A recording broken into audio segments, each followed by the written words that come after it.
Hello po, isang magandang araw po sa ating lahat and kumusta po kayo? Ako po si Ate Mel.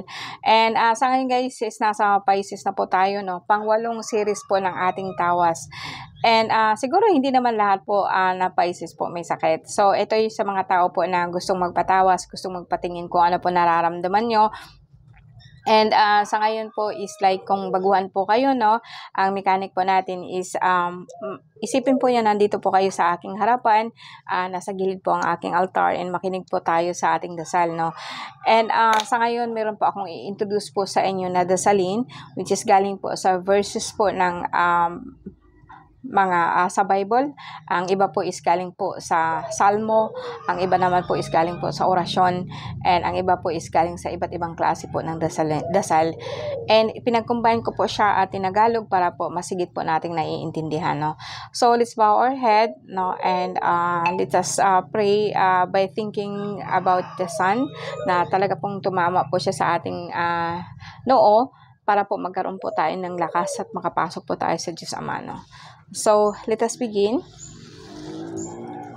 Iniibig ko ang aking Diyos, Diyos ng mga Diyos, Panginoon ng lahat ng Panginoon, may gawa ng lahat, makita at hindi makita, ng buong puso, buong pag-iisip at buong kaluluwa. Bigkis ko ang kabutihan ni Hesukristo at takip sa dibdib ang baluti ng pagkamatuwid. Taglay ko ang kalasag ng pananalig kay Kristo bilang panangga at pamatay sa lahat ng nagliliyab na palaso ng masasama. Si Yahweh ay batong di matitibag, matibay kong muog at tagapagligtas.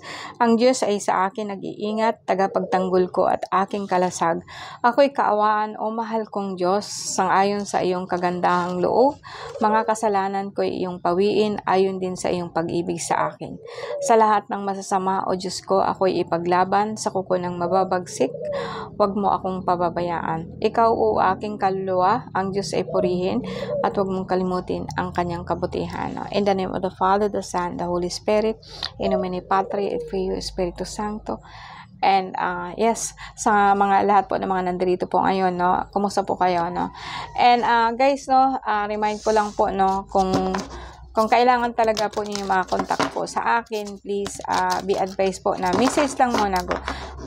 Prefer ko sana yung Viber or WhatsApp, pero kung wala po kayo nun, mag-PM lang po muna, mag-message lang po muna po at balikan ko kayo, no. Kung sakaling mawala po, sabi ko, PM your name and birthday, babalikan ko kayong lahat, no. Lately kasi talaga pong grabe, nakita nyo guys, 9 days po ako bago ako nakapag-upload ulit. Masyadong busy po ng mga nakaraan, no. Hopefully this time, no, makapag-sunod-sunod po yung ano po natin, sunod-sunod po yung ating tinatawag po na tawas or pag-upload po ng mga bagay na gusto po natin pag-aralan. Okay, Pisces, February 19 to March 20. Tingnan po natin kung ano po nangyari po sa inyo. Guys, sa ngayon po, no, wow, parang nakita ko kaagad dito na maganda ang entrada po ng although sabihin po natin na yung buong pamilya mo lagi iniisip mo, no guys, no, sa lahat po ng Pisces, pamilya mo, minsan po nag-iisip ka paano po ikaw kumita, no, and gusto mong bumili ng lupa o gusto mong mangibang bansa, no, para po kahit papaano po para sa pamilya. And dito medyo sasakit naman po, titingnan po natin, abnormal po ang dugo nyo, minataas po, minsan naman po is minataas, bumaba po ang pulang dugo, tumaas po yung puti. Kaya po kung minsan parang nahihilo kayo, pero hindi naman siya ganun kagrabe, no. May nakikita din po ako dito na sa bahay ninyo mismo merong hindi maganda. So kung pwede po kayong mag po, no, tinatawag po natin insenso. Pwede po kayong maggawa po ng well, pinaka magandang panlaban po niyan is sinukuan. Pwede po kayong yung powder po ng sinukuan at ibuhos po ito. And lang po guys, kung kukuha po kayo nun, marami po ako nun. Gusto kong kahit papaano po sa minimum po na amount po makakawa kayo ng mga panangga, o kahit po sabihin po natin na natural po na, like sabihin po natin na pampalinis po ng ating paligid sa bahay, no. And ito kasi parang mamaya po, siguro mga bukas, mamaya or Sorry guys, no. Medyo pagod na kasi itong lalamunan ko. Pwedeng ipakita ko sa inyo yung paggawa po ng panangga po sa bahay. Halaman lang po siya, no? And I always love halaman. So, isa yun sa mga paraan po na kung saan nakapagpahigo po ng energy. E di lalo na po paglalagyan po natin siya ng something po na pwede pong magbigay po sa atin ng tulong para po sa lahat po ng masasama, no? Kasi tao lang tayo, hindi naman talaga natin nakikita sila, di po ba? And lalo na sa mga tao po na talaga pong tulog, so hindi po natin alam na mayroon na po tayong bisita sa bahay na hindi po maganda, no? Okay, sa ngayon po, minsan nasakit po ang heart ninyo. Minsan, alam ko po kasi nalulungkot kayo, hindi kayo makapagpagamot po sa isang manggagamot or hindi po kayo makapagpagamot sa doktor, no? And sa susunod po, pag-usapan po natin ito. Alam ko naman po na gusto talaga ninyo magpagamot. Sa ngayon po kasi, okay naman kayo. Wag lang kayo kasing mag-iisip po na pag hindi kayo nakapagpagamot, may mangyari po sa inyo. Ika nga, sabi ko nga, libre lang po ang mga gamot.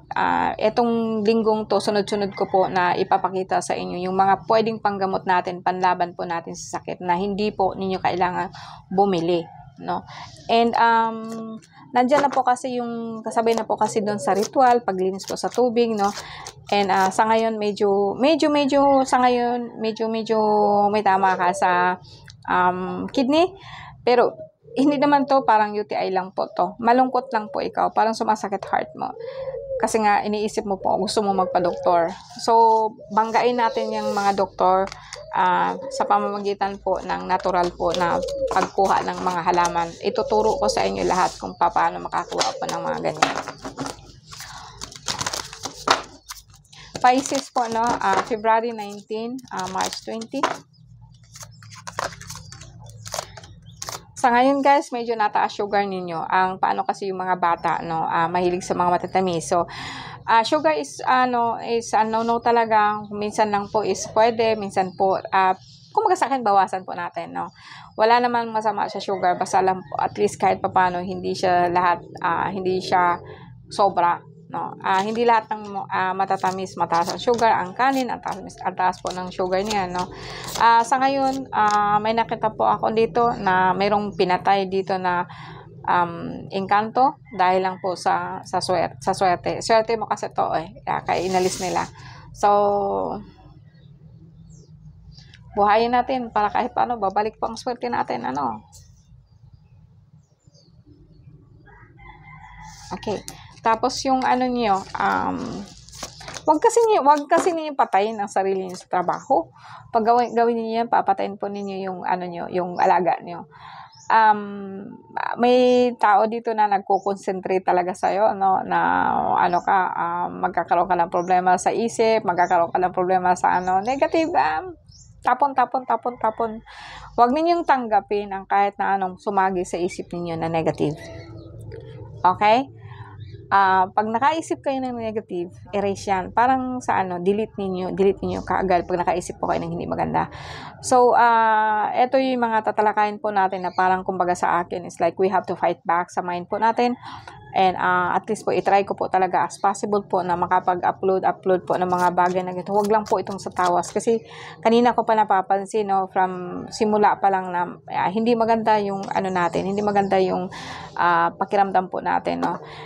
Nandito po parang hilo kayo, galit kayo, pero hindi na kayo nagsasabi, talaga pong dinidibdib ninyo, and then yan, tapos walking away. Parang nag-isip ka na lang po na gagamit po ng ibang pamamaraan kung sakali ang isang approach mo is hindi po, tama po to, no. Kung hindi po nagana ang isang approach, hanap po kayo ng iba. So as I said, no, ikaw po is galing po sa buwan, mataas po ang kapangyarihan mo kung talagang gagamitin mo, no. And yeah. Dito naman po pagdating sa kasi guys, no, parang sobra-sobra kasi ang trabaho mo. Magpahinga ka naman. Lahat ng Pisces, magpahinga ka naman po. Parang may nakita po ako guys, no, na manggagamot ang lagi ko nakikita dito, no, parang pumunta po sa bahay ninyo at saka kinulong po ang lahat po ng alaga ninyo. Sad to say, no, pero it's okay. Pawalan natin ulit, no.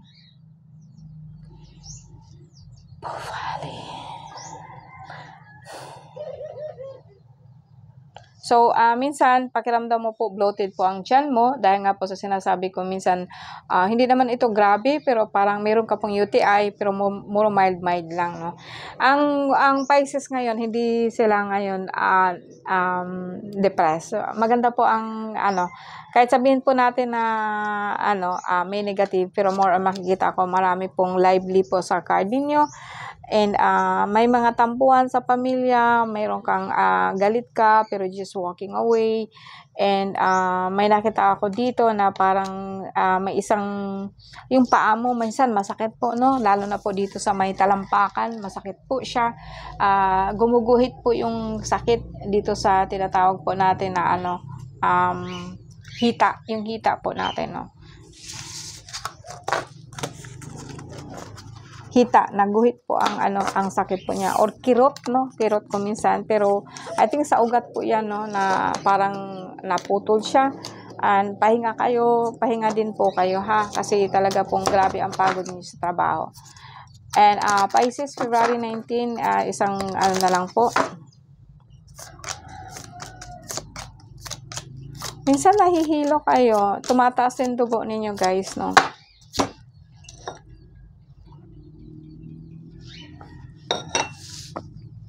Meron ako nakita dito na meron kayong iniwan. Hindi naman iniwan dahil may babae kayo, no? Parang tumiwalag yung grupo, tumiwalag sa grupo nyo.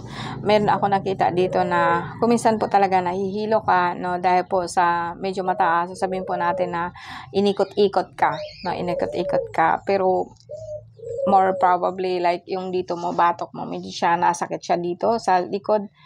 Pero ang hilo mo, hindi mo talaga siya nararamdaman. Kasi mild lang po naman. Hindi mo talaga po grabe yung taas ng dugo mo. And ang alam ko lang, minsan sa trabaho, sobrang ang trabaho mo, minsan naghihinakit ka na po sa pamilya mo. Kasi nga, puro work, puro utos, puro and then, but then, you are also a good person, no? Maramdaman ko dito na kahit nagagalit ka, okay lang po, no? Hindi naman siya galit, nagtatampo, ganun. May nakita din po ako dito na etong babae na to, part lang po siya ng family niyo, na parang nagtatampo, nagagalit, no, ganun, no? And dito naman, pagdating dito sa kabila, pwedeng sabihin ko dito na gusto mong magbago po kahit papaano ng ways ng work, like iniisip mo na, ano pa po ba ang mas maganda kong magagawa, no? And kasi nga, kahit sa work mo kasi parang may mga nagagalit sa'yo, parang may hindi kayo nagkakaintindihan doon, and gusto mo na lang po kahit paano po is like magbago or lilipat po ng ibang work. So far, hindi pa naman yun no. Sa gitna kasi ng card mo, guys, is Light of Vessels, rebirth, no. Pwede pong rebirth, pwede pong nagkakaroon ka ng mga bagong idea. Kung kung hindi po maganda ang work nito, siguro mas maganda siguro kung lilipat na lang po ako. Ngayon, yung galit mo, yung galit, hindi naman siya galit, yung tampo mo, kaya mo naman siyang binabalance o ibabalance, so binabalance mo lang po siya kung alin po mas maganda, like you are planning.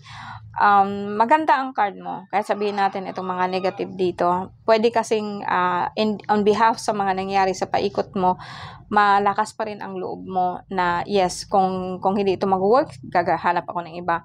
Kung ganito, kung nagagalit ako, kinakalma ko lang yung sarili ko, kung ano ang pwede kong gawin, that's it.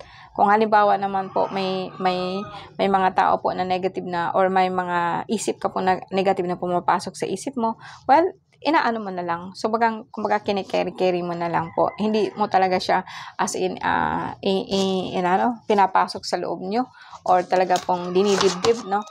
Yung dinidibdib ba ang tawag doon? Ay, naku, pasensya na kayo, guys, kasi ang hirap kasi mag-Tagalog, no? Bisaya man good. Bisod kayo mag-Tagalog ng Bisaya. Uy, sus ko, kung makasabot lang unta mo Bisaya, mag-Binisaya na lang good, no? Mas dali pa, no? Karon, guys, sabi ko nga sa inyo, medyo mataas ang medyo mataas ang acid or acidic kayo. Pero guys, minsan kasi kung yung bagang nagpapagutom din kayo kung minsan, parang pakiramdam, or pwede din na pakiramdam mo lagi ka pong gutom. Mataas po kasi ang uric acid mo, no? Ito kasing uric acid natin, deadly yan kasi alam nyo, nakakain ka pa lang, tapos nagugutom ka ulit. So, syempre, kakain ka ulit, no?